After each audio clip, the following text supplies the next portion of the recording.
Hi everybody. Hi Tamar. Hello. So we're reviewing episode 6, Game of Thrones, episode 6. I loved so many things in this episode. Yeah. Great Especially- episode. Especially the last part, but we'll get to that later.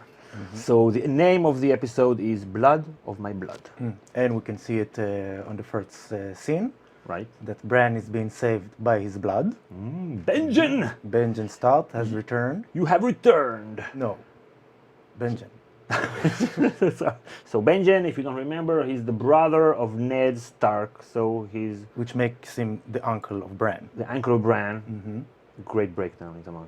And he has been gone, missing, MIA, since like the third or fourth episode. Yeah. Believed to be dead, but rumored by the fans of the books to be still alive. Yeah. In the books, you have this character called Coldhands.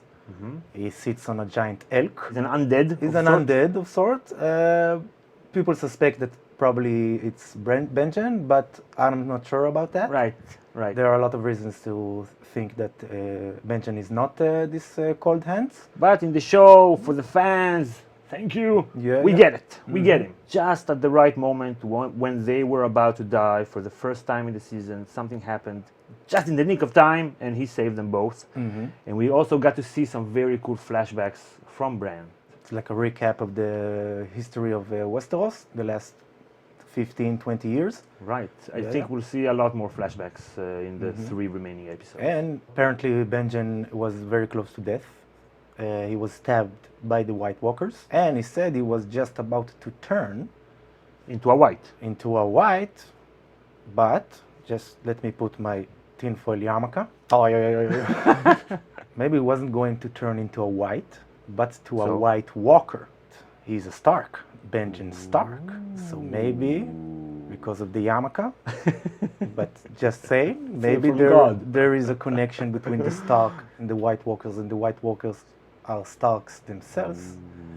So in order to create more White Walkers, they need Starks.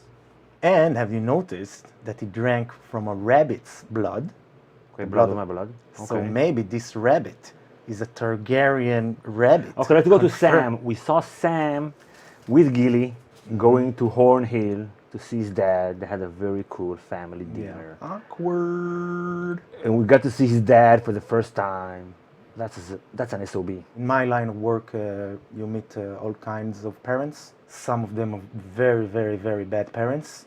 And this guy, I can tell you, is somewhere in the middle.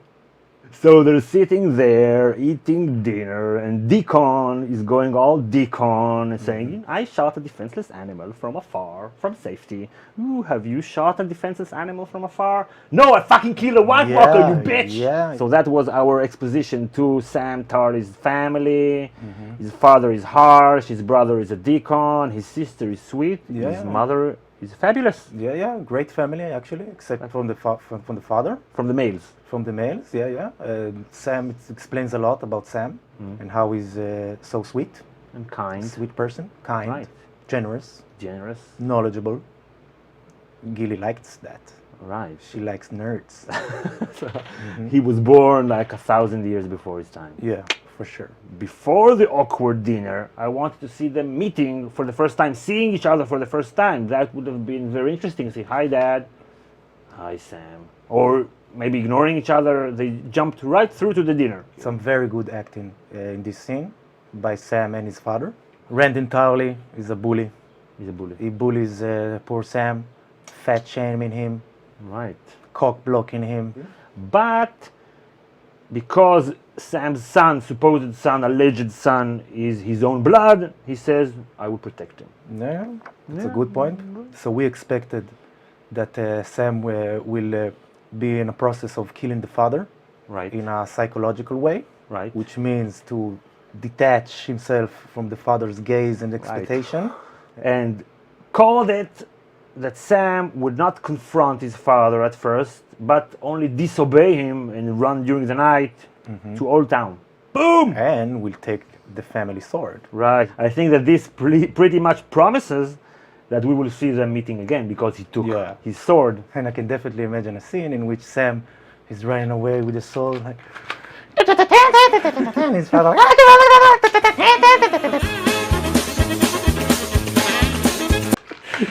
You ruined the sword. So let's go to Braavos, where we see the play. I love the play again. What happened in King's Landing, right? Lannister propaganda. It depicts all of the beautiful Lannisters, the blonde, fair-haired Lannisters, as like this naive Right. people, Good people. good people, just that some scheming from behind the scene by a midget, by an imp, is the cause of their demise and stuff like Right. that, and the death of Joffrey and Tywin. So Tywin is now like the butt of a joke. He was the greatest man in the land. the way Tyrion's character is being portrayed is like the character assassination that the Tudors and with the help of Shakespeare made towards Richard III. And there is a gap between how history remembers him, or the credit that historians give him, Okay. and the way he is remembered in popular culture. Right. As this Okay. evil guy, he killed his family members, and my kingdom for a horse. And we know about Tyrion that he's the opposite, like he's the anti-Machiavellian. No matter how hard he tries to be good, he is perceived as bad, which is anti-Machiavellian. So my favorite part of what happened in Braavos was probably something that could be interpreted as a dig by D&D on their own writing, how they are portraying something that is already there in a bad way of farts and tits, Yeah. or tits and dragons. They did that on purpose, you think? If they did that on purpose, I would upgrade them from lowercase D&D to capital letter D&D. They with Boom. capital T. They with capital T, okay, or D, okay, whatever. Sansa's character in the play, she wanted to poison Cersei's actress. Right? Foreshadowing, maybe? And Arya Stark is now going rogue. Confirmed. Born identity confirmed. She's a trained assassin that has run away, and now she will have to kill her handler, the waif, and they will be after her, just like Born Identity, Jason Bourne. Boom, I called like it. So Arya is not no one. And I saw it with her conversation with the Cersei's actress. The actress told her, "You are an actress. Like you are good at acting." Okay. And maybe that made her think, this is all a play. This is not really me. I'm Right. just playing a part here. I'm not a real assassin. I thought that maybe when she empathized with Cersei's sorrow over Joffrey being dead, Joffrey is her blood, blood of my blood. But then maybe she realized that even Cersei is not no one. Everybody is someone. And we also saw that the waif, she was pretty giddy over getting to kill Arya. She's not no one. No. And what's the deal with the faceless men? Like every second grade actress can hire them for an assassination. It's very cheap these days. Because life is cheap. And they're not ideologues. They say they have this way of living and morals and blah, blah, blah, blah. Give me money, I will kill anyone. Yeah. Whatever. Okay, so let's go to King's Landing, my favorite plot line of the season. Yes. By far. So the High Sparrow, he's officially a badass. A player. He plays the game better than those who play the Game of Thrones. Yeah, a mastermind. He planned all this all along. Okay, so he didn't expect the Tyrells to come over, but he didn't really plan a walk of shame. He was planning on being merciful just at the last minute, having the king come over and say, He understands the king, Tommen, better than his mother. better than his blood. mother. Yeah. Than his blood, right. He saw that he's a not Sweet necessarily boy. a weak person. He's a sweet boy. But sweet. He needs a lot of positive messages. He Right. didn't get it from his mother.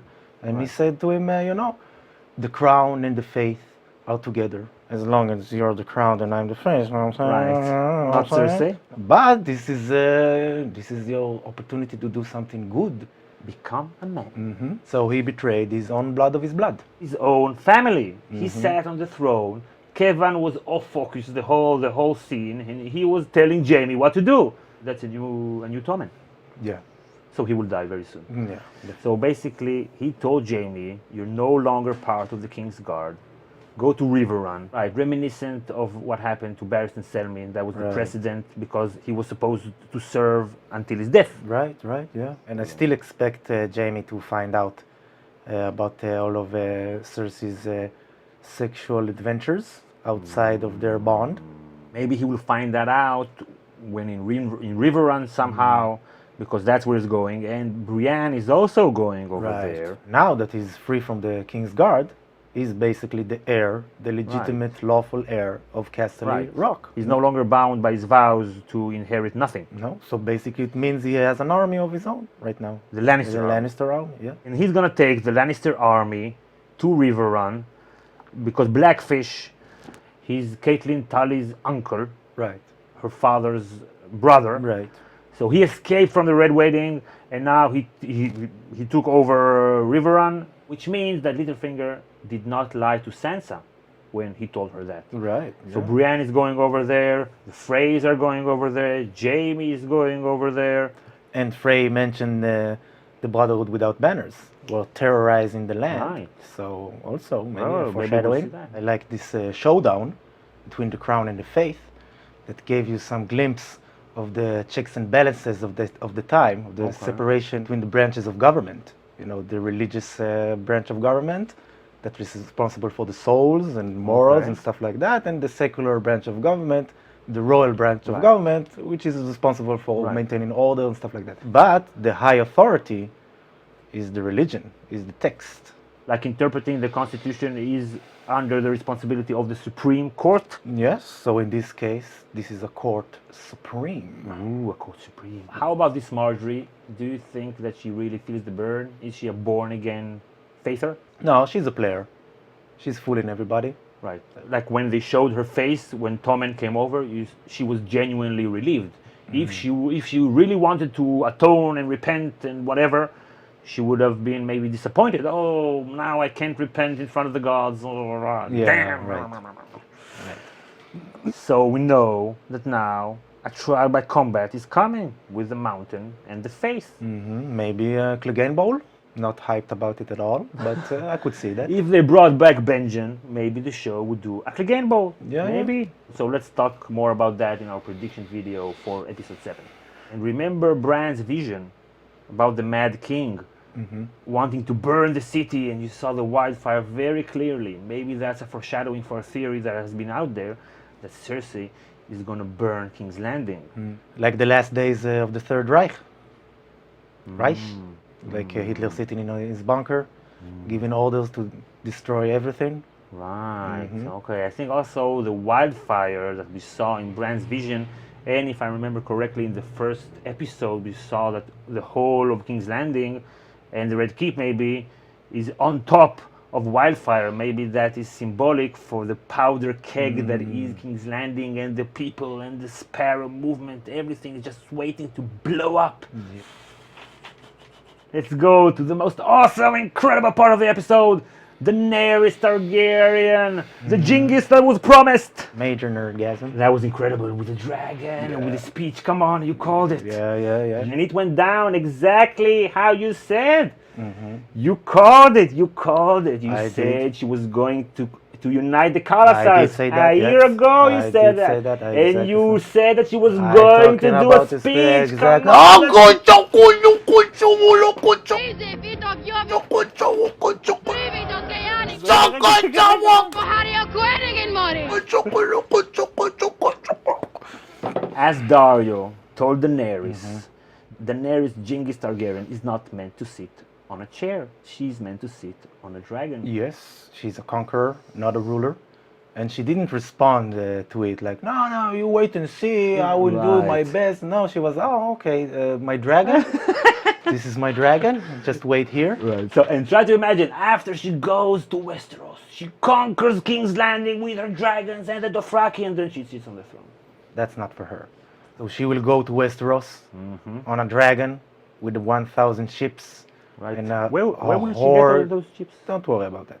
A horde of Dothrakis And Unsullied. and Unsullied with a foreign religion as this champion of this foreign religion.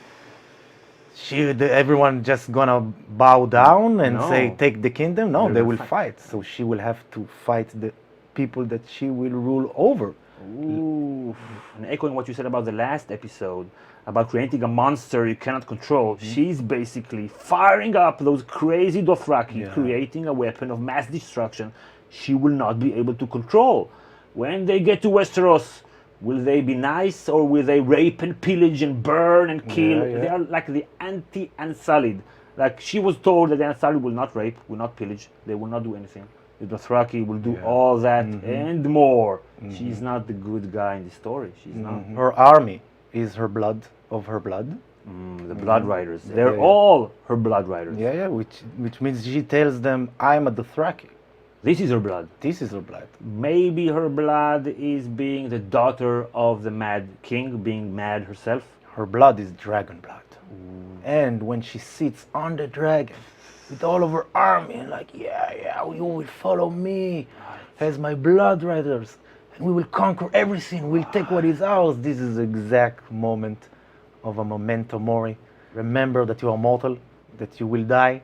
We talked about it when one of the highest points of a Roman general career is to get a triumph, like a Right. parade in the city. Right. And he's on his golden chariot doing like that, and there The is crowd. yeah, and there is the slave behind him that whispers, "Remember that you are mortal, memento mori."